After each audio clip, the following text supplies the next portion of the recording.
even with some suppression strategies in place, millions around the world are expected to die in the COVID-19 pandemic. In the United States, a best guess estimate presented to the American Hospital Association was about 500,000 American deaths, with sufficient social distancing that may be reduced around 100,000. Even at 500,000, though, it still unbelievably could be much, much worse.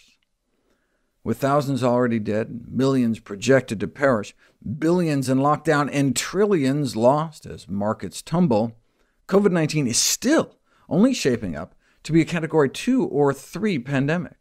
This is from the CDC's Pandemic Planning Guidelines. The Pandemic Severity Index is fashioned after the Hurricane Severity Index to define the destructive capacity of a storm. Well, this is the CDC's attempt at classifying the destructive capacity of a pandemic. It is based on case fatality ratio, also known as the case fatality rate, the percentage of those who fall ill who eventually succumb to the infection. In the 1918 flu pandemic, about 1 in 3 fell ill, and of those, about 2% died. That made the 1918 pandemic a Category 5, analogous to a super typhoon with sustained winds exceeding 150 miles per hour. The rate of those dying from COVID-19 infection is much lower. If you include those who tested positive that were asymptomatic, it's looking like around the mortality of the last 2 flu pandemics, or a bad seasonal flu season. If you're talking about true cases, people who actually get sick, we're talking closer to the 0.5% cutoff between a Category 2 and Category 3 pandemic, meaning about 1 in 200 cases dying. As you can see, the 2% case fatality, like the 1918 pandemic, is just where Category 5 starts. COVID-19 shows that SARS-like coronaviruses can escape our grasp and spark a full-blown pandemic.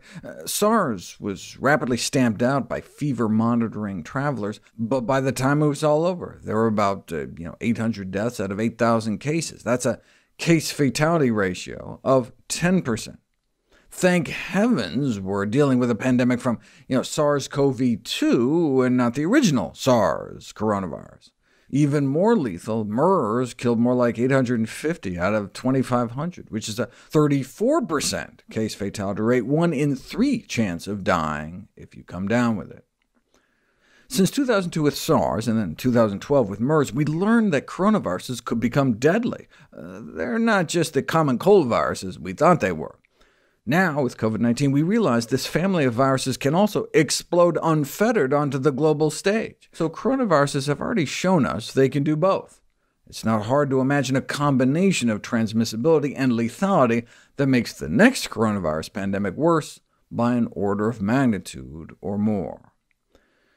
But there's an even greater cautionary tale to be told, which is the primary subject of my new book. We've long known about the pandemic potential of the flu virus, but the deadliest it ever appeared to get was the 2% fatality of the 1918 influenza. Now, 2% was enough to kill up to 100 million people, making it the single deadliest event in human history, but an even greater threat may be waiting in the wings of a chicken. In 1997, a flu virus was discovered in chickens that would forever change our understanding of how bad pandemics could get. So far, it's remained a disease of poultry, not people, but of the hundreds of rare individuals it has infected, more than half have died. A flu virus with a case fatality rate exceeding 50%. What if a virus like that were to mutate to acquire easy human transmissibility?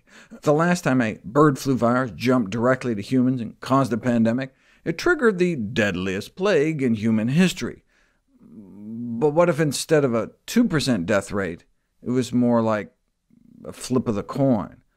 The COVID-19 pandemic is devastating, but food is still being restocked in our grocery stores. The internet may be slow, but it's still up. The lights are still on, and safe drinking water is still flowing from the tap.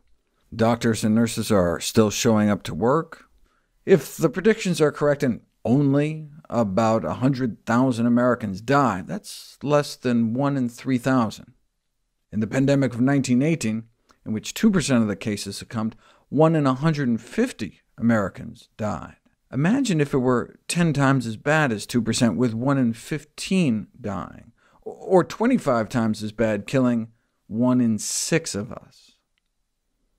The good news is, there's something we can do about it. Just as eliminating the exotic animal trade and live animal markets may go a long way towards preventing the next coronavirus pandemic, reforming the way we raise domestic animals for food may help forestall the next killer flu.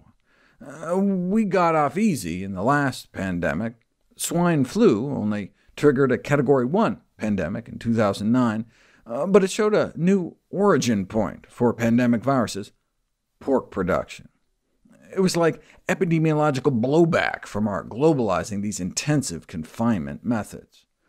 The unprecedented emergence of H5N1 and the 10 other new bird flu viruses infecting humans around the world has been blamed on industrial poultry production. When we overcrowd tens of thousands of animals in these cramped, filthy, football field-sized sheds to lie beak to beak atop their own waste, it's just a breeding ground for disease. The sheer numbers of animals, the overcrowding, the stress crippling their immune systems, the ammonia from the decomposing waste burning their lungs, the lack of fresh air, lack of sunlight, put all these factors together, and what you have is really kind of a perfect storm environment for the emergence and spread of these so-called superstrains of influenza. That's why the United Nations has urged that governments, local authorities, and international agencies need to take a greatly increased role in combating the role of what they call factory farming, which, combined with these live animal markets, provide ideal conditions for the flu virus to spread and mutate into a more dangerous form.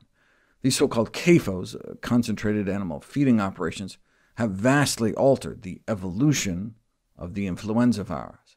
The H5N1 virus started out, like all bird flu viruses, as harmless, waterborne intestinal infections of waterfowl, but only gained airborne transmission in the ramping up of extreme virulence within massive, intensive poultry production.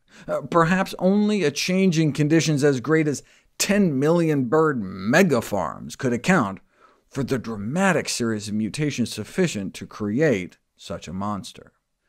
There also seems to be an acceleration of human influenza problems over the last few decades, involving an increasing number of species, and, according to the Food and Agriculture Organization of the United Nations, this is also expected to largely relate to the intensification of the poultry and possibly pig production.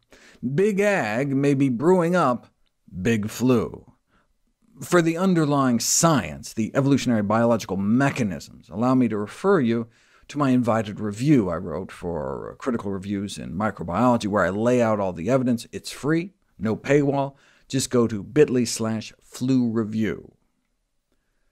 Currently, the CDC considers the bird flu virus H7N9 to be our gravest threat, the virus with the highest pandemic emergence risk and the highest potential impact. An estimate was published as to what an H7N9 pandemic might look like in the United States, and they concluded millions of Americans dead. So far, H7N9 has killed about 600 of the first 1,500 people it infected. That's around 40%, 2 in 5 people. Thankfully, neither H5N1 nor H7N9 have acquired the capacity for easy human-to-human transmission. But given that both H5 and H7 viruses have displayed the propensity to infect humans, there is heightened concern that they may evolve the ability to transmit between people and initiate a pandemic. They're still out there, still mutating. H7N9 may just be within 3 mutations away from effectively transmitting between people. Pandemics are always a matter of not if, but when. And a pandemic with more than a few percent mortality wouldn't just threaten financial markets, but civilization itself as we know it. How can we stop the emergence of pandemic viruses in the first place? If there's one concept to draw from my work on preventing and reversing chronic diseases, it's that, whenever possible, treat the cause. What does the poultry industry have to say for itself? The executive editor of Poultry magazine put it this way: "The prospect of a virulent flu to which we have absolutely no resistance is frightening. However, to me the threat is much greater to the poultry industry. I'm not as worried about the U.S. human population dying from bird flu as I am that there will be no chicken to eat." Others are more self-reflective, drawing on his 37 years of experience witnessing the failings in the factory farming model in terms of spreading disease. One industry insider concluded his trade publication article, "Poultry Reality Check Needed," with these prophetic words: "Now is the time to decide. We can go on with business as usual, hoping for the best as we charge headlong towards lower costs, or we can begin making the prudent moves needed to restore balance between economics and long-range avian health. We can pay now or we can pay later, but it should be known, and it must be said, one way or another, we will pay."